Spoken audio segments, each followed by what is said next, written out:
Hey guys, welcome back to the channel, and today we are gonna do the first problem of day 6 tree, Henry tree pre-order traversal. It falls in the easy category of Leetcode, and the acceptance rate is 76.3%.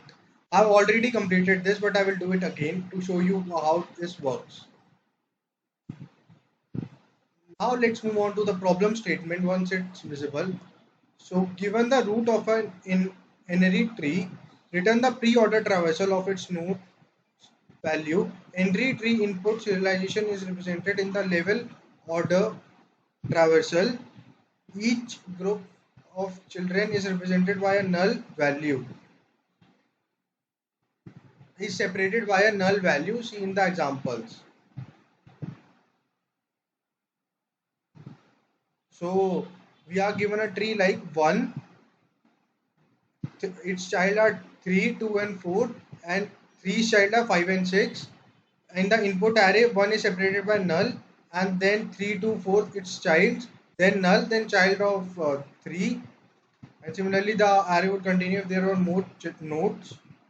So output would be 1, 3, 5, 6,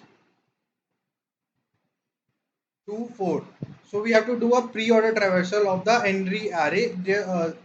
This is not a Henry tree, this is not a binary tree, it has n children, where n can vary from 0 to any number.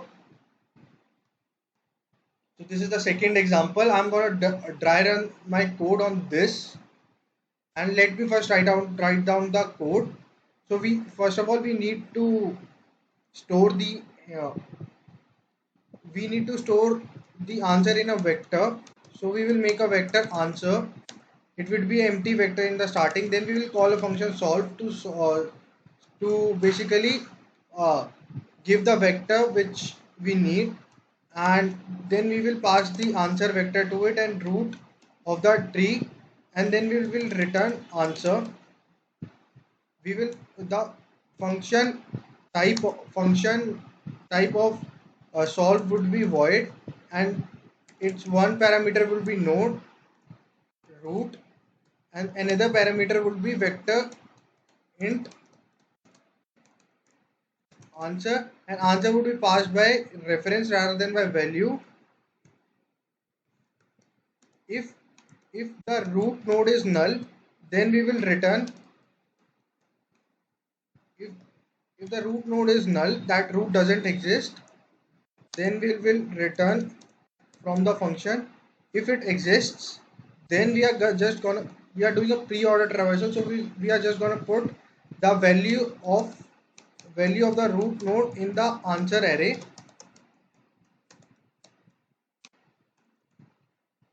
Root answer root val,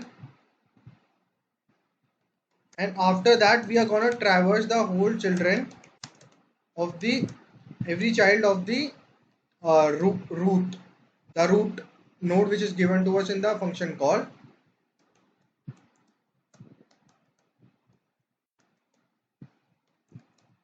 Now we will call the function solve again and again. Solve on first child node, and then answer will be passed, and then we are just going to return. And let me submit the code and see if it works. Right, it's working absolutely fine. Thank you. Now I will dry run the code for you on the second example. So first of all, we will call the solve function of first node, that is 1, and then it is not equal to null.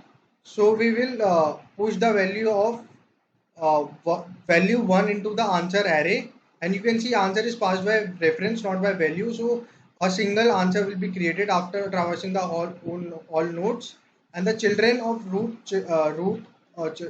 node 1 is 2, 3 and 4 and 5. First we will traverse 2, and while traversing solve will be called again, and it is not equal to null, then we'll put the value 2 into the array, and we can see that the output will get 1, 2. We have already pushed 1. I'm making an output array out here. So 1 is pushed output array here. 1 is already pushed in the array. Then 2 will be pushed, and 2 doesn't have child, so this for loop will be doesn't do any work.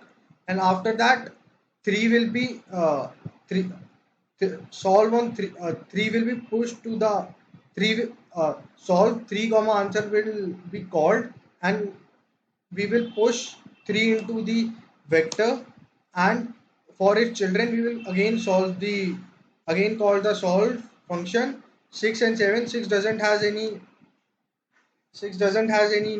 children, so 6 will be pushed into the answer, and then we can push 7, and 7's only child is 11, and then 11's child is 14, so they will be pushed, and then we'll be back to the back and returned, and then solve will be called on 4, and then 4 for 4 the 4 first 4 will be pushed, and then solve on 8 will be called, and then 8 will be pushed, and for its children the solve will be called, and the only child is 12, so 12 will be pushed, and there is no child of 12, so we will be out from the return statement, and then for 5 for solve on 5 will be called, and we will push the 5 into the array, and after 5 solve on 9 will be called, and after 9 solve on 13 will be called, because 13 is child of 9, and after that uh, solve on 10 will be called, and we will get this array. You can see, you can match it from the output array of the example